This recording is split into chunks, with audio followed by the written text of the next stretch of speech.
Senyora Marta. Gràcies, senyor alcalde. Bé, alguns dels punts que es recull aquesta moció nosaltres ja els hem proposat. Proposàrem no fa molt crear una oficina d'atenció al ciutadà desnonat perquè pensem que qualsevol cosa que es faça servirà, encara que siga des d'un ajuntament. Està clar que moltes vegades els polítics municipals, els alcaldes, etc., no tenim la capacitat o no tenim el poder per a transformar les lleis, ni per a canviar-les, ni per a modificar-les, ni per a fer determinades coses que ens agradaria fer.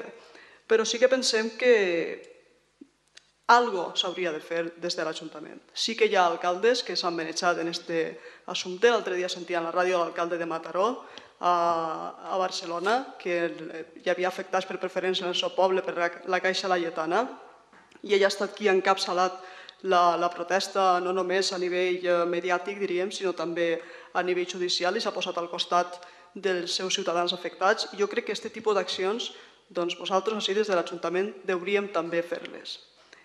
Per explicar una miqueta el que són les preferents, tot i que s'ha parlat moltíssim en els mitjans de comunicació, el que ha passat així jo ho qualificaria com la gran estafa de la democràcia, des que tenim democràcia a Espanya, perquè a sobre gent normal, gent del carrer, persones treballadores, persones honrades, que anaven en els seus estalvis de tota la seva vida a dipositar-los en la caixa del seu carrer o del seu poble on treballava algú que ells coneixien i que confiaven en allò que la entitat bancària els dia. Aquesta gent, majoritàriament, era gent major, gent que tenia dificultat per a comprendre i per a entendre allò que estaven venent-los. No eren inversors en bolsa, no eren especuladors, eren persones normals, eren persones que es dedicaven a la seva feina normal i corrent. No estaven acostumats a tractar amb aquest llenguatge financer, no sabien el que era, molts d'ells no sabien el que era la borsa, ni sabien res de tot això. Ells el que volien era dipositar els seus diners, com ha dit Josep, per un plazo fijo, per a disposar d'ells en el moment que els pogueren necessitar. Però és que després d'això, després d'haver-los colat aquest producte financer que ells no coneixien, molts d'ells s'han vist estafats i enganyats per segona volta.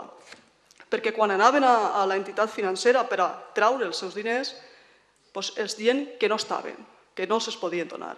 I que l'única cosa que podien fer era vendre-los, o sigui, comprar accions en borsa d'aquesta entitat financera. Accions que els obligaven a comprar, perquè si no les compraven ho perdien absolutament tot. I a més els donaven un plaç per a decidir-se molt curt de temps, on segurament no els donava temps ni a assessorar-se, ni a buscar informació, ni a buscar assessorament, ni a buscar consell d'algú que sí que sabera. I aquestes accions els van vendre, si no recordo malament, a 3,60 euros. És a dir, els van transformar els diners dels seus estalvis en accions per valor de 3,60 euros cadascuna. Doncs bé, avui aquestes accions valen un cèntim. És a dir, aquestes persones han perdut absolutament tots els diners que tenien en aquesta entitat financera. Alguna cosa tindrien que fer. Això no n'hi ha dret que passe en un estat de dret i democràtic. Hem deixat els estalvis de gent honrada en mans d'autèntics depredadors de les finances i se'ls han gastat en l'especulació i en no sé què, però aquesta gent s'ha quedat sense els estalvis de la seva vida, que ha hagut d'estar treballant, i la major part de gent que tenia diners ni tan sols eren grans quantitats.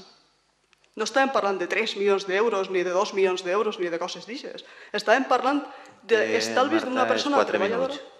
Acabe. D'estalvis d'una persona treballadora que eren quantitats de 16.000, 30.000, 40.000, 60.000 euros, però que per a aquestes persones són molts diners.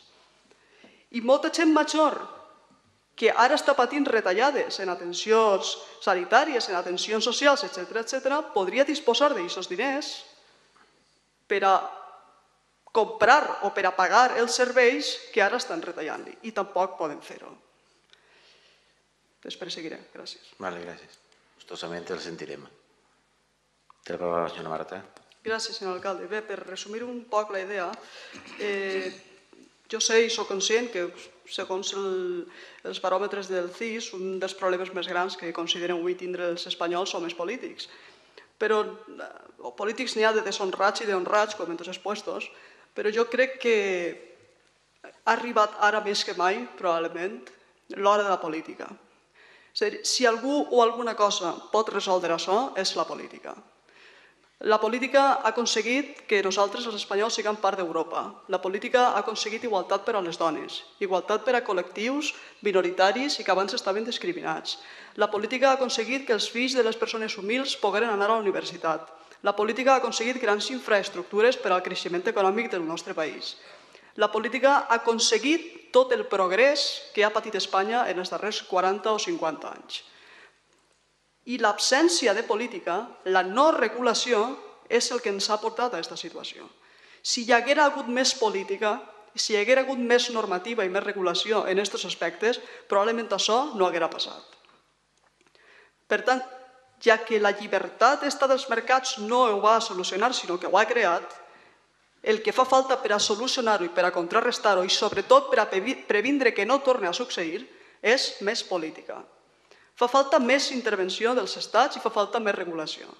I per això encara votaré més a gust aquesta moció sabent el punt que ha afegit Esquerra Unida, que l'Estat es persona com a causa, com a afectat directe per estalviar a les persones i els seus costos. Jo crec que només els parlamentaris, els ministres, el president del govern, de la Generalitat, els polítics, en definitiva la política, és qui té la ferramenta perquè tenen el poder de legislar. Segurament no tenen el poder econòmic, està en mans de les grans financeres, però sí que tenen el poder de legislar i de posar-los traves i de dir-los a estos per on poden anar i per on no. Per tant, amb més política, jo crec que acabarem resolent aquests conflictes i, sobretot, hem de ser capaços amb la política de previndre que tornen a succeir. Gràcies. Molt bé, gràcies.